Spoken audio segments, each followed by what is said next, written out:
சாராய கடைகள் ஏலம். அதனாலதான் பேப்பர் தண்ணியில போட்டிருக்கான். ஒரே பிரசவத்தில் 3 பெண் குழந்தைகள். உஷா என்ற நாய்க்கு. நாயும் சேயும் சுகம். அப்பா, இனிமே கவலை இல்ல. என்ன திறந்தே வச்சுட்டு இருக்கிய? மூடு. எதுக்காக மூடணும்? எதுக்காகவா? எங்க அண்ணா அவசரமா ஒரு காரியத்துக்கு சமையல் பண்ண போனோம். அது சரி, அவன் என்னைக்கு கல்யாணத்துக்கு சமைக்க போயிருக்கான்? அவனுக்கு தினம் கருமாதி தானே. நீங்க ரொம்ப பேசுறேன். அது ஒண்ணுதான் எனக்கு தெரியும். ஓஹோ, உங்க அண்ணன் கிட்ட போய் சொல்லுங்க. என்ன? டெல்லி எருமை மாதிரி ஊறி குளிக்க இது குட்டை இல்ல, காலனி. என்ன சொன்னேன்? எருமை என்ன சொன்னேன்? இல்ல, டெல்லி எருமை. டெல்லி எருமையா? கூப்பிட்டீங்களா? வந்ததா பாத்தீங்களா? அதான் டெல்லி எருமை. டெல்லி எருமை கூப்பிட்டா வராத. கூப்பிட்டு பாருங்களேன். என்னாச்சு என்னாச்சு? சொல்ல பார்த்தேன். இந்த ஜிம்கா தலையன் என்ன சொல்றான் தெரியுமா? என்னங்கறா? எருமைங்கறடா. எருமை என்ன சொல்றா? டெல்லி எருமைங்கறா. டெல்லி எருமை திருடி சொல்றா. வசதியா தான் சொல்றா. தப்பு இல்லடி. ஏண்டா? நோ சரி இருக்கா? இப்போ என்ன இருக்கு மோட?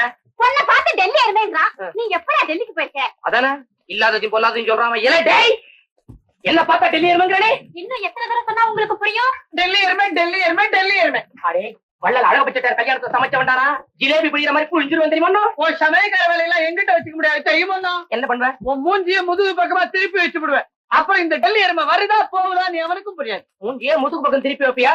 பின்னால் நடப்பதை முன்கூட்டியே சொல்பவன் போட போட்டு உட்காந்துருவேன் தெரியுமா சம்பாதிக்கிறதுக்கு.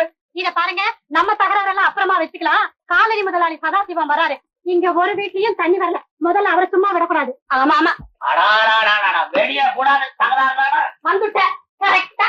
சரி, ஒன்னாச்சுன்னா புத்தகம் தைமா வந்துடுறேன். சரியான நேரத்துல தான் வந்திருக்கீங்க. ஏங்க வாடகை வாங்கறதுக்கு வந்து கரெக்டா வந்துடுறீங்களே, பாக்கி நாளுங்களா என்னதான் பண்றீங்க?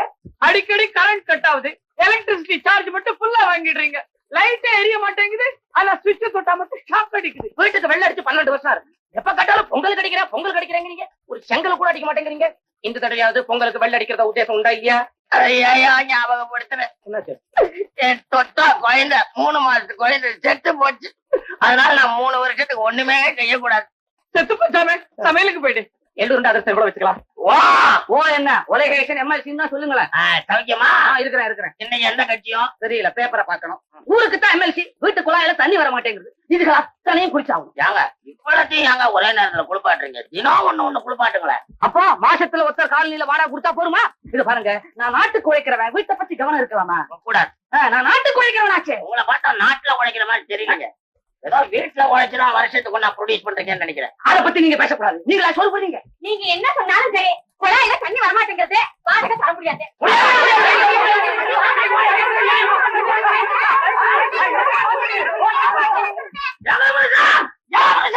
என்ன கலாட்டா? இந்த காம்பவுண்ட்ல நீங்க தான் பெரிய மனுஷன், கொஞ்சம் சொல்லுங்க. ஒரு பையனும் வாடகை கொடுக்க மாட்டேன்ட்டு சுத்தி கும்மி அடிக்கிறாங்க. என்ன தகராறு? ஏன் வாடகை கொடுக்க மாட்டேங்கிறீங்க? எப்படிங்க வாடகை கொடுக்கறது? குளிக்க தண்ணியே வருதுல்ல. செவரெல்லாம் கார பேந்து போய் ஒரே விரிசல். ஒண்ணும் தெரியாது, என்ன போ நான் சொல்றேன். இது பாருங்க, அன்னைக்கு அரசியல்வாதி சாரும் அவர் ஆத்துக்காரியும் அந்யோன்யமா உட்கார்ந்து பேசிட்டு இருக்கா. நான் அந்த பக்கமா போய் நின்னுட்டு இருக்கேன். கார பேந்த விரிசல் வழியா அத்தனையும் அவன் காதுல விழுந்துட்டே இருக்கு. கேட்க கன்றாவியா இருக்கு. என்ன பண்ண சொல்றேன்? அடி அண்ணா, மத்தது எங்க அண்ணன் சொல்லுவான், கேளுங்க. ஏன்டி இப்ப முக்கியமா உனக்கு ஒண்ணு இல்ல சார். வீட்டுக்கு வெள்ள அடிச்சு 12 வருஷம் ஆகுதுங்கிறேன். சாதாரணமா தான் கேக்குறேன். அதுக்கு பிழிய அழ ஆரம்பிச்சுட்டு சொத்தா கட்ட வார்த்தை சொல்றான். நீ என்னப்பா சார், பக்கத்து வீட்டுல டெல்லி எருமையை கொண்டு வந்து கட்டி வச்சிருக்கான் சார். அதை துரத்திட்டு வேற யாராவது மனுஷனை கொண்டு வந்து வைக்க சொல்லுங்க சார். குழாயை திறந்தா தண்ணி வர மாட்டேங்கிறது, வெறும் காத்துதான் வருது. இந்த குழாயை உடனடியாக ரிப்பேர் செய்யல, ஒரு உலகம் அதிரும் மாபெரும் போராட்டம் நடைபெறும். குழா விஷயத்தை நான் கவனிக்க சொல்றேன். இந்த மாசத்துக்கு வாடகை நீங்க எல்லாம் கொடுத்துருங்க. போராட்டம் வெற்றி. அதுல ஒரு வேடிக்கை பாருங்க, அன்னத்தோட ஆண்டியா ஓடும் போது தனியா ஓடல. ஆமா, ஒரு பொம்பளை எழுத்துக்கிட்டு தான் ஓடினா. சும்மா பர்ச்சேஸுக்கு உதவியா இருக்கட்டும், வேற ஒண்ணு இல்லை. நான் தான் நவரசாமா 9 விதமான ரசங்களும் வைப்பேன். முளை ரசம், மெந்தி ரசம், பருப்பு ரசம், பைனாப்பிள் ரசம், மைசூர் ரசம், மாம்பழ ரசம், தக்காளி ரசம், ஜீரக ரசம், அதிரசம், 9 விதமான ரசங்களும் வைப்பேன். வள்ளல் அழகுச்சிட்டார் கேள்விப்பட்டிருக்கிறோம். அவத்த கல்யாணத்துலயும் நான் தான் சமையல். எங்க அண்ணா மேடம், உங்களுக்கு ஆட கத்துக்கணுமா பாட கத்துக்கணுமா? ஆடல் பாடல் பள்ளி கைவிசம் இருக்கு. ஆசிரியர் மகா பெரிய வித்வான், ரொம்ப பெரிய மேதாவி, நல்ல மனுஷன், பாக்குறதுக்கு அழகா இருப்பான். பேரு மகாபலி. நான் தான். என்கிட்ட ஒரே ஒரு நல்ல குணம், என்னை பத்தி நானே பேசிக்கவே மாட்டேன். நிறைய கச்சேரி எல்லாம் பண்ணிருக்கேன். இங்கதான் வீட்டுலதான் நிறைய இடம் இருக்கு. Bathroom, சமையக்கிட்டு, veranda. பிளேடே தடி அழகுள்ள ஷேவிங் பிளேட் ஏது இல்ல துரையாரடி துரையாரடி துரையாரடி யாரடி யாரடி. சுந்தரி, உனக்கு ஆம்பளைங்க தராம ஆட வராதோ? அவர் தான் தொட்டு தொட்டு கத்து கொடுக்குறாரு. அவர் தொட்டு தொட்டு கத்து கொடுத்தா நீ ரசிச்சுக்கிட்டு நிக்கிறியா? அடியே, நானும் டான்ஸ் கத்துக்கிட்டு வந்தவ தாண்டி. ஆமா, எங்க கல்யாணமே அப்படிதான் நடந்தது. கேள்விப்பட்டேன். இவரு உங்களை இழுத்துட்டு வந்து தராமே. ஐயோ பொய், நானும் அவளை எழுத்துக்கிட்டு வந்தேன், இவதான் என்ன எழுத்துக்கிட்டு வந்தா. ஐயோ, இப்போ நாளைக்கு உனக்கு நான் எல்லாம் கத்து தரேன். நாளைக்கு எல்லாம் கத்து கொடுக்குறீங்களா? இந்த காலத்து பொம்பளைங்களுக்கு இதெல்லாம் கத்து கொடுத்துதான் தெரியணுமா? என்கிட்ட டான்ஸ் கத்துக்க வரவங்களே கம்மி, அவங்களையும் நீ விரட்டு. கத்து கொடுக்கணும்னா தொட்டு தொட்டு தான் கத்து கொடுக்கணுமா? அந்த பொண்ணுக்கு இன்னும் கல்யாணமே ஆகல தெரியுமா? ஐயோ, அதுதான் ரொம்ப தப்பு. அப்ப அந்த பொண்ணு கல்யாணம் ஆனப்புறம் நான் தொட்டு தொட்டு கத்து கொடுக்குறேன். இத பாருங்க. ஐயோ, என்ன நீ தொட்டு தொட்டு பேசுற? என் தலையெழுத்து, நான் தடவை யார் தொடுவாங்க? நீங்க யார வேணாலும் அடிச்சிட்டு வாங்க, ஆடுங்க பாடுங்க, நான் வேண்டான்னு சொல்லல. ஆனா ஒரே சமயத்துல ரெண்டு வேண்டாம். நான் என்ன போயிடுறேன். எப்பா? எப்பவா? இல்ல, இது வந்து இரண்டுக்கு பிறகுதான் வேண்டவே வேண்டாம். நாளைக்கு மட்டும் அந்த பொண்ணு டான்ஸ் கத்துக்க வரல, நீ செத்த. நீ என்கிட்ட டான்ஸ் கத்துக்கணும்.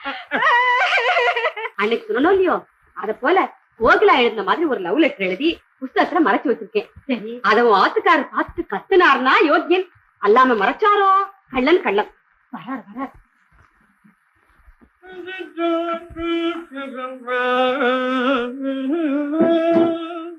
உஷா, டிஃபன் கொண்டா எனக்கு.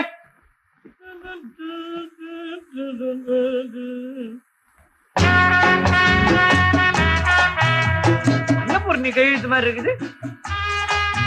லவ் லெட்டரா? ஐயோ, எனக்கா?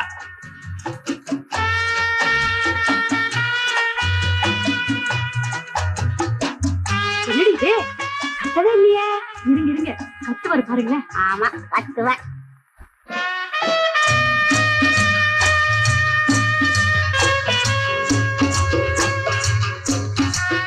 ஐயோ, லெட்டர் மறைச்சுண்டு எடுத்து. இரு இரு, நான் போய் பாக்குறேன். என்ன லெட்டர் படிச்சுட்டேல? படிச்சுட்டேன். மறைச்சு வச்சுட்டேன்னு மறந்து வச்சுட்டேன். பதில் எழுத போறேல? பதிலா? உங்களுக்கு ஏன் இதெல்லாம்? உங்களுக்கு என்ன வயசு? இருக்கட்டும் இருக்கட்டும். நீ உஷா வரீங்க. உன் தலையெழுத்து இப்படி ஆகும்னு நான் நினைக்கிறேடிமா. லெட்டர் மறைச்சுட்ட கள்ளன் கள்ளன். கேள்வி, நான் அழுகையே வரலையா? அடேண்டி, என்னடி அழவ? இப்படி அழற வயசாகல, போய் புலு புலுன்னு புடிச்சுக்கோ போ. ஏங்க, நான் என்ன பாவம் பண்ணேன்? ஏன் எனக்கு இப்படி துரோகம் பண்றீங்க? என் கண்ணை எதிர்க்கவே கோகிலா லெட்டர் படிச்சுட்டு கத்தாம மறைச்சு வச்சுக்கிறீங்களா? கிராக்கு, அது ஒண்ணு கோகிலா எழுதல. இருக்காங்களே இந்த அண்ணன் மாமி, இவங்க எழுதின லவ் லெட்டர். என்னது நல்லா இருக்கே கதை. போனா போறதுன்னு உஷாவுக்கு உபகாரம் பண்ண வந்தா நான் லவ் லெட்டர் எழுதுனா என்ன எழுதிட்டு? ஓ வானா மத்த மத்தியா பக்கத்துல வந்து நிக்குது. இது உங்க கையெழுத்து தானே? இது ஆமா, என் கையெழுத்துதான். அதுக்கு என்ன இப்போ? நீங்க கோகிலாவை லவ் பண்றேடா இல்லையான்னு தெரிஞ்சுக்கணுங்கிறதுக்காக ஒரு லெட்டர் எழுதி வச்சோம். லெட்டரை பார்த்துட்டு நீங்க கத்துனேன்னா நல்லவர், கத்தாம மறைச்சு வச்சுட்டேன்னா கள்ளன்னு முடிவு பண்ணோம். நீங்க தான் லெட்டர் மறைச்சு வச்சுட்டே கள்ளன் தானே? கள்ளன் தானே? பாரு, புருஷன் பட்டி காட்டா கரெக்டிங்க. இப்ப மத்த குடும்பங்களை எல்லாம் உருப்படாம அடிக்கிறதே தொழிலா? வாய் விடுங்க. எங்க ஆத்துக்கார ஒண்ணு பட்டிக்காடு இல்ல. நன்னா கருகருன்னு மீச வச்சுண்டு, சுருள் சுருளா காப்பு வச்சுண்டு, பட்டையா குதா வச்சுண்டு. ரவுடியா? ரவுடியா? உண்மை பார்த்தாதான் ரவுடி மாதிரி இருக்கு. ஜில்பா ஜில்பா. எங்க ஆத்துக்காரர் 13ஆம் தேதி வர ஜாக்கிரதை ஜாக்கிரதை. நீம்மா உஷா, ஆனாலும் நோக்கு இந்த மாதிரி ஆப்படாதீமா. எங்கேயாவது போய் உட்காந்து நன்னா ஓன்னு அழு. நான் போறேன் ஊருக்கு. அந்த கோகிலாவோட நீங்க நல்லா இருங்க. உஷா உஷா, அனாவசியமா சந்தேகப்பட்டு அழிஞ்சு போகாத. இனிமே உங்க பேச்ச நான் நம்ப மாட்டேன். சாமா, இங்க வாயா, உன்னை உதைக்கிறவா. முக்கியமான காரியமா போயிட்டு இருக்கேன். எதுக்கு கூப்பிட்ட? என் பொண்டாட்டிக்கு எனக்கு தகராறு பண்ணி விட்டாயா அவன் தங்கச்சி. இப்ப நான் எங்க போயிட்டு இருக்கேன் தெரியுமா? அன்னத்தை கயிற்றுல கட்டி அடிக்க போறியா? அது முடியுமா? அதனாலதான் தற்கொலை பண்ணிக்கலாம்னு போயிட்டு இருக்கேன். இந்த கயிறு அறுத்துரும் போல் இருக்கு. நல்ல ஸ்ட்ராங் கயிறு எடுத்துக்கிட்டு போ. ஆமா, ஏன் தூக்கு போட்டுக்கு போற? என்ன இப்படி கேக்குற நீ? உலகேசனுடைய மூத்த பொண்ணு இருக்கு, அது என்கிட்ட வந்து மாமா முருங்கா அல்வா எப்படி மாமா பண்றதுன்னு கேட்டா ஒரு பேப்பர்ல எழுதி கொடுத்துட்டே இருந்தேன். இந்த அண்ணா எங்க இருந்தோ இதை பார்த்துட்டு அந்த பொண்ணுக்கு எனக்கு சம்பந்தம் இருக்கிறதா ஊர் முழுக்க பேச ஆரம்பிச்சுட்டா. உங்க ரெண்டு பேருக்கு சம்பந்தம் இல்லையா? குழந்தை பாது, நீ குழந்தையோட சம்பந்தம் வச்சுக்க மாட்டேன்ல. மானம் போறது, மனசு மாறது கூட தூக்கு போட்டுக்கலாம் போயிட்டு இருக்கேன். போட்டுக்க, நல்ல காரியம் தான். அதுக்கு முன்னால ஒரு சின்ன வேலை இருக்கு. என்ன? உன் தங்கச்சி இந்த மாதிரி அக்கப்போர் பேசுறது எப்படியாவது நிறுத்தி ஆகணையா? ஐயோ, அது முடியாது முடியாது. வழி இருக்கு. என்ன? அவ புருஷன் 13ஆம் தேதி வரா இல்ல? வழக்கமா சொல்ற பொய் தெரியும். அதே 13ஆம் தேதியில நாம ரெண்டு பேருமா சேர்ந்து இவன் தான் உன் புருஷன் யாராவது ஒரு ஆளை கூட்டி வந்து விட்டுருவோம். ஐயோ, அதெல்லாம் முடியாது. அவன் உதப்பா பட்டுக்கு. என்ன இப்ப அண்ணன் தானே நீ? அண்ணன் எல்லாம் உதவாங்கிற காலம் தான் இது. நீ மட்டும் ஒத்துழைச்ச உன் தங்கச்சியை நிச்சயமா திருத்திடலாம் முடியுங்கிற. அப்ப சரி, ஆனா அவசரப்படக்கூடாது. சரியான ஆள் கிடைக்கட்டும், அப்புறம் நாடகத்தை ஆரம்பிச்சுக்கலாம்.